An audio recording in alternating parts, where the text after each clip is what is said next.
Hey, it's Bill, and I'm sitting here with Brian Slagel. Let's see, Brian. You have this job where you founded Metal Blade Records. Is that right?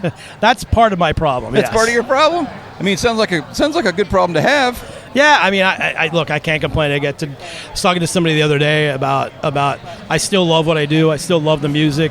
So and they said, yeah, if you love what you do, it's not a job. So Exactly. It's a lot easier to do it, and it's still a business you got to run, but it's mostly fun. How has it changed over the years? Oh man, I think the biggest change. It's interesting because I don't think the music has changed a whole lot. I agree. They're just newer bands doing great things, but clearly the business has changed so much.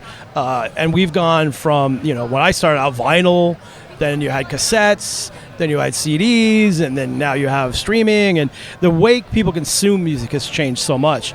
And I made the biggest mistake I ever made was I was a vinyl guy. I grew up in the 70s. I loved vinyl. Everybody's saying, like, vinyl's going to go away. You should slow down your manufacturing of it. I'm like, no, it's never going to go away. It's never going to leave.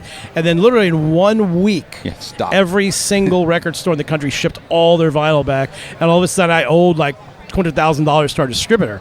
I didn't have that kind of money, and they couldn't, give me any money because there's no money coming in. They had to pay down the debt. So I actually had to run the company on a bunch of credit cards for like 6 months before we kind of got back. But that taught me a lesson, like, don't buck change. Like, if change is going to come, embrace it, and don't do what I did and think, oh, that's not going to happen. Yeah.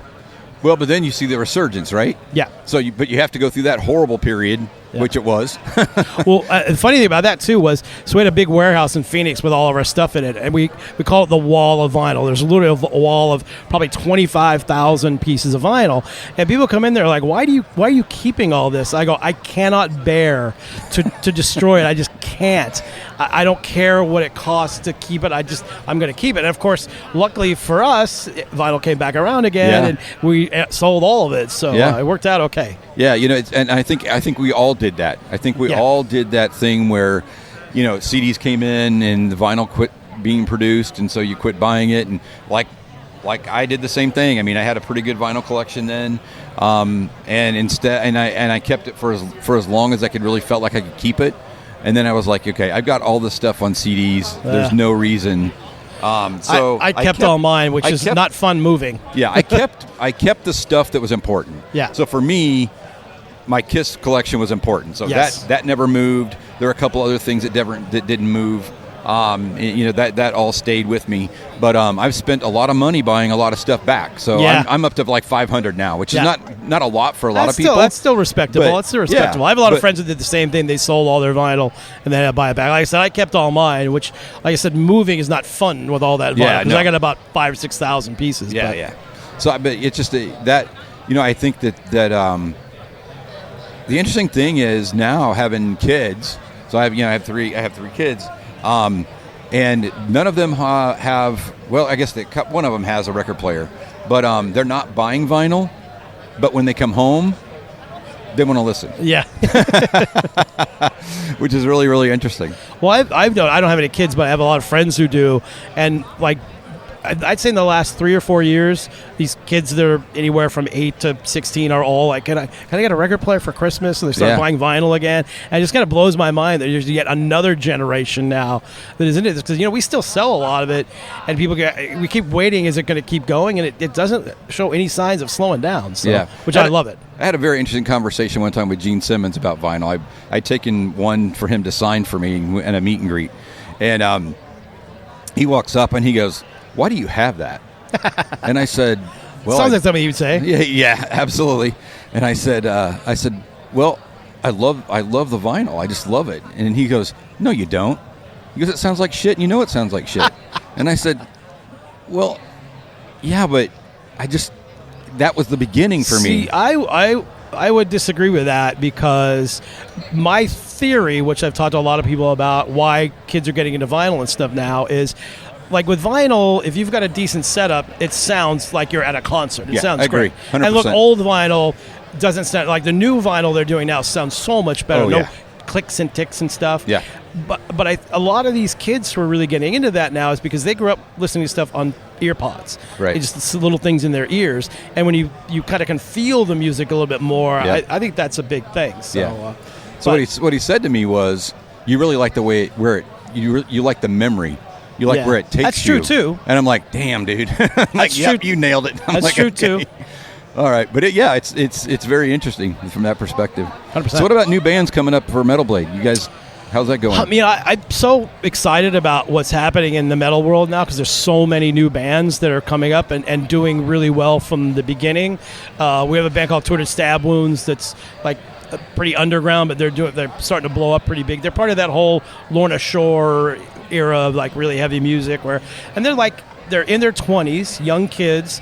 I say they're part Power Trip, part Cannibal Corpse, so they're kind of thrashy, but a little death metal too. But they love to tour. Like these kids have the mentality of, Metallica and Slayer, everybody in the old days. Like they wanted to tour and they'd sleep on people's floors. And they didn't care. And as time went on, a lot of bands like, when do I get my first bus? It's like, you got a long way to go before you're going to do that. But these kids don't care. All they want to do is tour. They'll sleep on people's floors.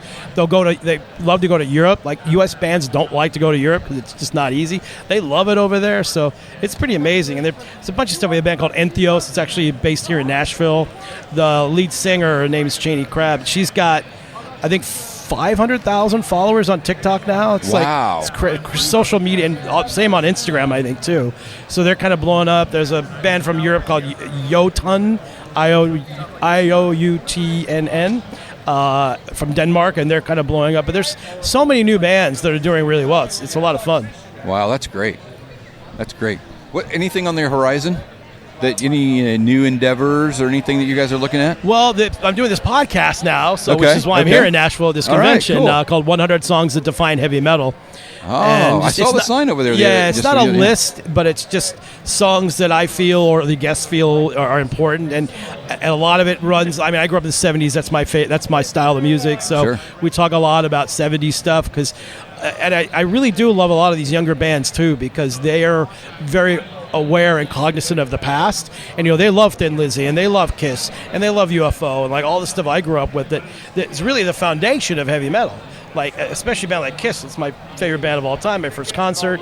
And you talk to any metal band, no matter who they are, Cannibal Corpse to Manowar to whoever, and they all love Kiss. They all love all of those bands.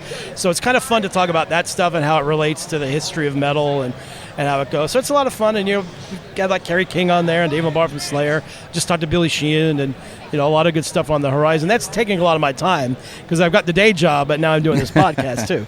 That's fun. The good thing about the podcast is you just get, you do get some insight on some new things coming down the pike, but it's also about kind of where things are going. You can start seeing like, just how the genre is changing a little bit. You get new people involved.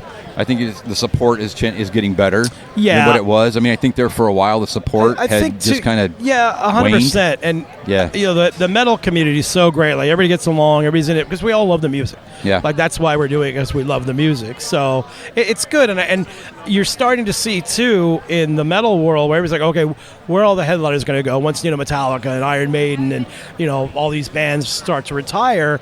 And I go, well, look, we've got a band named Amon Amarth, and they played the Forum in L.A. and they played Honda Center in Anaheim, and they're starting to play all these arenas.